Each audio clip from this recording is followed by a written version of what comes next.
বৰ্তমান মই উপস্থিত আছোঁ হাতিলুং উচ্চ মাধ্যমিক বিদ্যালয়ত।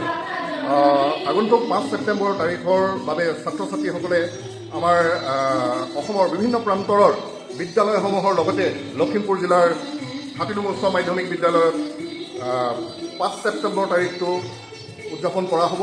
আৰু এই শিক্ষক দিৱসটি উদযাপনৰ প্ৰাক্ষণত ছাত্ৰ ছাত্ৰীসকলে কেনেদৰে আখৰাত ব্যস্ত হৈ পৰিছে সেইটো দেখি মোৰ অত্যন্ত ভাল লাগিছে।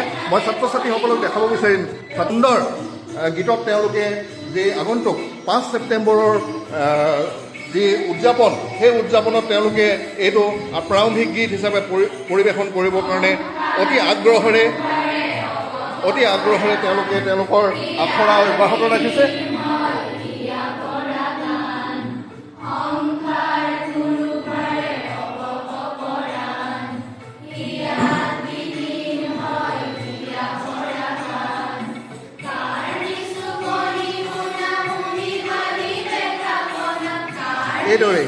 এইদৰে ছাত্ৰ ছাত্ৰীসকলে আগন্তুক 5 ছেপ্টেম্বৰ তাৰিখটো অসমৰ বিভিন্ন প্ৰান্তৰ লগতে লখিমপুৰ জিলাৰ হাতিলুং তেওঁলোকে পৰিৱেশন কৰিব।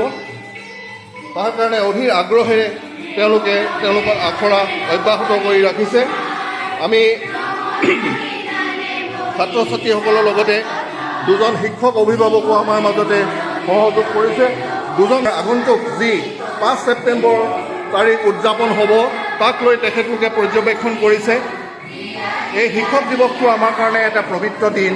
এই পবিত্ৰ দিনতেই ডক্টৰ সৰ্বপল্লী ৰাধাকৃষ্ণনৰ জন্ম হৈছিলে আৰু সেই দিৱসটো ভাৰতৰ বিভিন্ন প্ৰান্তৰৰ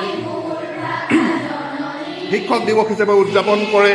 আৰু আমি ছাত্ৰ ছাত্ৰীসকলক এই প্ৰয়াস আৰু তেওঁলোকৰ আখৰাৰ কাৰণে আমি নথৈ আনন্দিত হৈছোঁ।